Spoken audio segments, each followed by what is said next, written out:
Good morning friends. आज मैं लेके आई हूँ आप लोगों के लिए सेल्फ केयर में वीडियो, जो कि देखिए बहुत ही इंजॉइंग है। आप लोगों को बहुत अच्छा लगेगा और देखिए और इंजॉय कीजिए। और इसी के साथ इस वीडियो को करती हूँ कंटिन्यू। क्या हमारे चारों तरफ के माहौल या रिश्ते या जिम्मेदारियाँ सेल्फ केयर नहीं करने देती, या फिर सेल्फ केयर का मतलब क्या होता है? कभी कभी ऐसा होता है कि हमारा कोई रिश्ता खराब हो जाता है और हम अपनी लाइफ को ये समझ लेते हैं कि वो लगभग खत्म हो गई और अपना ध्यान देना छोड़ देते हैं, या फिर हम जिम्मेदारियों से इतने ढके हुए रहते हैं कि हमें लगता है कि हमारे पास टाइम ही नहीं है सेल्फ केयर करने के। तो ऐसे कुछ भी नहीं है, चाहे कैसा भी माहौल हो, जिम्मेदारी हो, हम सेल्फ केयर कर सकते हैं। देखिए इसके मतलब ऐसा क्या होता है कि धूल जमी हुई है कहीं भी, तो आज चलिए हम धूल को साफ करते हैं, अपने घर के धूल और अपने मन के धूल को। ये आज मेरी थोड़ी छोटी सी क्या है जिम्मेदारी है।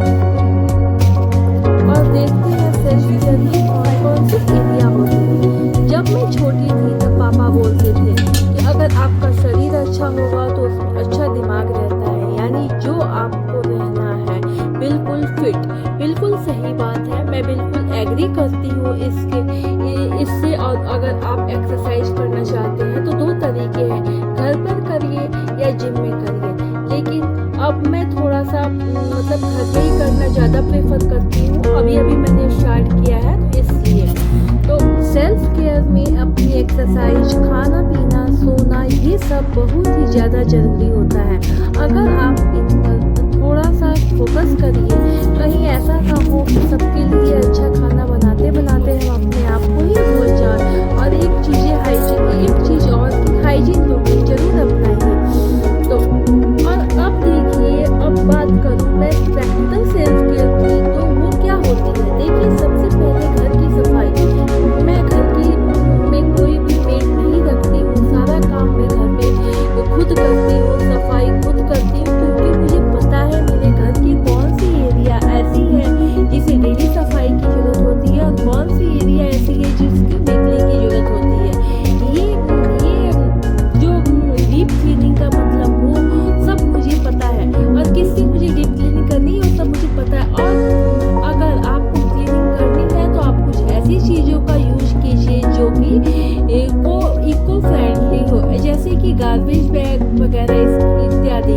और जैसे कि गार्बेज बैग वगैरह वही लीजिए, ऑर्गेनाइजर कीजिए। और इस सब को कामों को पूरा करने के लिए एक रूटीन फॉलो कीजिए। जब हम रूटीन को फॉलो करते हैं तो हमारा काम बिल्कुल टाइम पर ख़त्म होता है, और हम जो छोटे छोटे काम होते हैं उनकी वजह से हमारे बड़े काम बन जाते हैं। ये बिल्कुल सही है। जैसे दिन में जब भी टाइम मिलता है उसमें मैं किसी भी चीज़ का थोड़ा सा काम जरूर कर लेती हूँ। इससे क्या होता है कि हमारे दिमाग पर बोझ नहीं रहता, और हम ऐसे में नहीं लगता कि हम कुछ ऐसा काम करना है। जैसे कि रात को मैं बहुत सारी काम अपना निपटा कर सोती हूँ, तो मॉर्निंग में बिल्कुल फ्रेश, जिसे कहते हैं ना कि बिल्कुल स्ट्रेस नहीं होता दिमाग में जब मैं उठती हूँ। तो छोटे छोटे कामों को निपटाइए, बड़ा काम अपने आप हो जाएगा। उसके लिए रूटीन को फॉलो कीजिए। अगर हम बात करें हेल्थ बेनिफिट्स नेचर की, तो You said never let me go. You said never let me go. You said never let me go. You said never let me go. You said never let me go. You said never let me go.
की। तो skin care में मैं ज़्यादा कुछ करती तो हूँ नहीं, मैं ज़्यादातर इस मतलब क्लीनिंग, टोनिंग और मॉइस्चराइजिंग तो ये नॉर्मल है, ये तो करना ही है। जैसा कि आप देख सकते हैं मैं ज़्यादा कुछ यूज करती नहीं हूँ, ज़्यादा मैं ऑयल की ही यूज करती हूँ, जो कि बहुत ही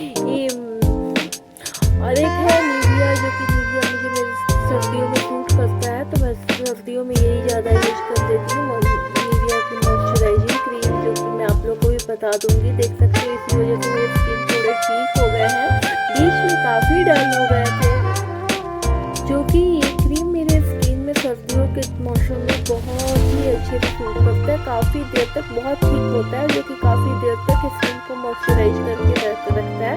वैसे मेरी स्किन काफ़ी सेंसिटिव है, मतलब सेंसिटिव मतलब अजीब सी सेंसिटिव है, सर्दियों में ड्राई और बहुत ज़्यादा हो जाती है, पता नहीं ये सबके साथ प्रॉब्लम है कि क्या। तो नहा करके आकर के एक बार तसल्ली से क्रीम लगा लो स्किन में ना, तो फिर सही रहता है। और चूँकि आज था मंडे, तो मैंने मंडे को मेरा फास्ट होता है, जो कि मैंने पीछे ब्लॉग में भी बता रखा है, आपको शेयर किया है आप लोगों के साथ। तो मैं क्या करती हूँ कि मंडे को शैम्पू करके नहाती हूँ, पूजा पाठ करती हूँ और अच्छे से आज का फास्ट होता है, क्योंकि देख सकते हो आप लोग मैं अच्छे से ब्लॉग उसको खूब अच्छे से ये करके रखी हूँ, जो कि मॉइस्चराइज करके और सॉक्स पहन लेती हूँ, इसकी वजह से मेरा दिन भर स्किन सही रहता है। और इस तरह से मैं अपने स्किन की केयर करती हूँ, जो कि मुझे बहुत ही अच्छा लगता है अपना स्किन केयर करके, इसीलिए मैंने आप लोगों के साथ भी शेयर किया। और ये घर की अपनी छोटी छोटी सी जो कॉर्नर्स है ना, इसको क्लीन करना मुझे बहुत ही अच्छा लगता है, जैसे कि बिल्कुल धूल ना हो, तो मैं इस चीज़ को हमेशा बहुत ही अच्छे से क्लीन करती रहती हूँ, जो कि क्लीन फ्री और साफ सुथरा घर कितना ही सुंदर लगता है ना गाइस, मुझे बहुत प्यारा लगता है। तो मैं इन सब कामों में दिन भर ही लगी रहती हूँ। तो ये देख सकते हो कि मैं नहा के आई थी और मुझे एक जगह दिख गया थोड़े से वो फ्रेम पर और उस पर गंदगी, तो मैं सोची इसको हाथों हाथ लगे अभी कर ही दूँ, क्योंकि ये इन सब चीज़ों पे नज़रें जल्दी जाती नहीं है, और नज़रें नहीं जाती है तो हमें हमसे ये छूट ही जाता है हमेशा। तो इसका मैं कोई टाइम टेबल नहीं रखती हूँ कि इसी समय पे करना है, मेरा जब भी मतलब नहाने के बाद भी ऐसा लगता है कि ये डस्टिंग मुझे कर देनी चाहिए, तो मैं उस चीज़ को कर देती हूँ। कभी लिविंग एरिया, कभी बेडरूम, कभी स्टडी रूम, जिस रूम में मुझे लगे कि मैं एक दिन वो करके रखती हूँ, और एक एक दिन करके मैं क्लीनिंग करती रहती हूँ। सुबह सुबह तो पूजा पाठ करने के चक्कर में मैं जल्दी जल्दी करती हूँ, जो मोस्ट इम्पॉर्टेंट काम होता है वही नहाने के पहले मैं करके जल्दी से पूजा करती हूँ, क्योंकि पूजा के पहले मैं नाश्ता करती नहीं हूँ, तो उसमें थोड़ी देर हो जाती हूँ। और इसी के साथ इस